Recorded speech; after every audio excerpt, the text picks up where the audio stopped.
In this special block, I would like to give some feedback on several definitions which we have introduced in week 1. These definitions were not so clear to several students, so I would like to go in more detail into these definitions and concepts. Among those definitions were the difference between the irradiance and the spectral power density, the difference between the watt peak and efficiency, the equivalent sun hours, and the capacity factor. Let's start with the irradiance and the spectral power density. So the irradiance is a unit parameter which describes power per unit area. So the unit is watt per square meters. It tells us how much energy in a certain time per area is incident on a surface. Note that this parameter doesn't have no spectral information. So if I have an irradiance of 500 watts per square meters, I don't know whether this is focused on the blue spectral part, the red, or the infrared.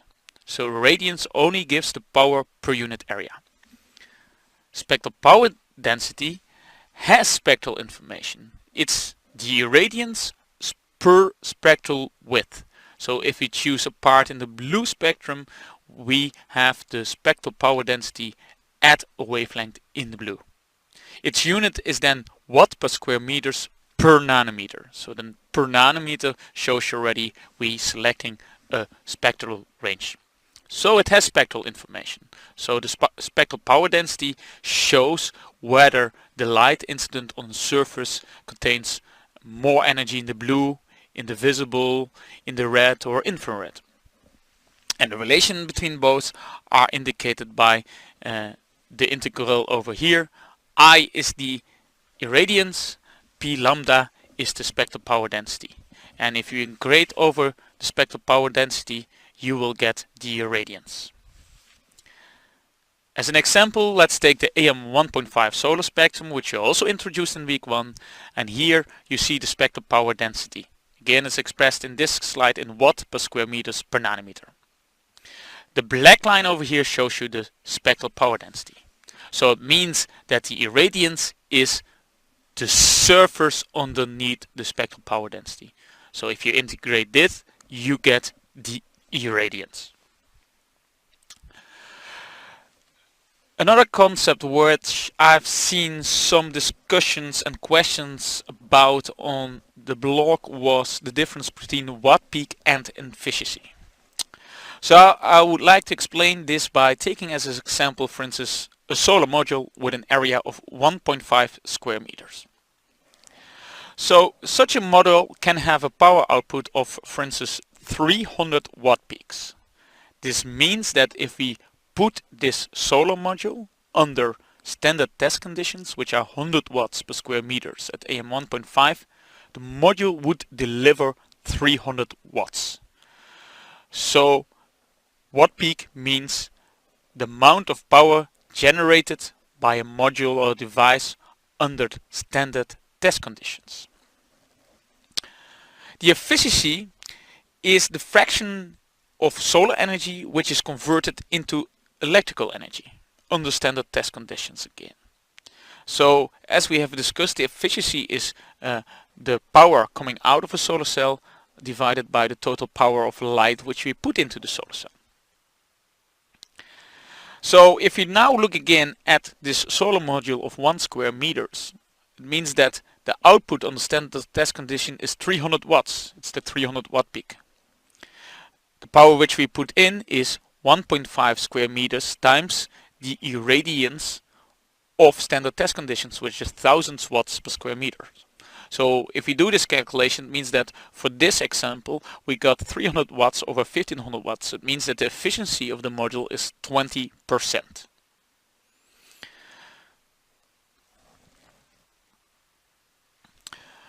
There were also some discussions on equivalent sun hours.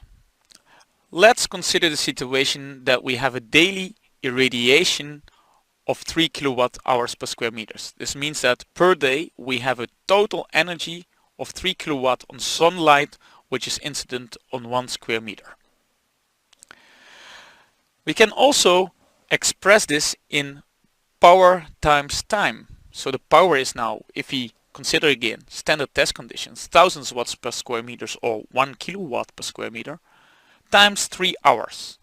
So it means to have these daily irradiations, if we have standard test conditions, we have 3 hours of standard test conditions incident on a surface. This is equal through 3 equivalent sun hours. And this is a handy unit parameter, as if we consider again, for instance, the module of 300 watt peaks, it means that on one day, on average, if you have 3 sun hours on average, it delivers 300 watts times 3 hours is 900 watt hours or 0.9 kilowatt hour of energy. So if we would have 4 sun hours per day, it means that the average daily irradiation would be 4 kilowatt hours per square meters. There is also a relation between sun hours and the capacity factor. We also had some questions on the capacity factor. Let's look in more detail to the capacity factor of a solar module. Capacity factor is the effective time that an electric generator works on its maximum nominal power. And usually capacity factor is averaged over 1 year. So if we have 4 sun hours per day, which means that we have 360 times 4 hours of sun at 1 kilowatt per square meter irradiance per year. So it means that we have 4 hours per day that the solar cell is working on its maximum power or nominal power. So it means that we can calculate the capacity factor, and the capacity factor is then over 1 year, of course, 365 days times the 4 hours divided by the total time, which is in a year, which is 365 days times 24 hours. And then you see that for a country where we have on average 4 sun hours per day, the capacity factor is 16.7%. So the capacity factor depends on the annual irradiance of a certain country. For instance, in the Netherlands, this would be around 12 to 13%, where, as you see over here, 4 hours per day is a typical irradiation, which is in Spain. There you would have a capacity factor for PV of 16.7%. So I hope that this additional block helped you in a better understanding of the watt peak, efficiency, irradiance, spectral power density function, sun hours, and the capacity factor. I hope to see you back in week 2 and week 3 of the Solar Energy MOOC. See you!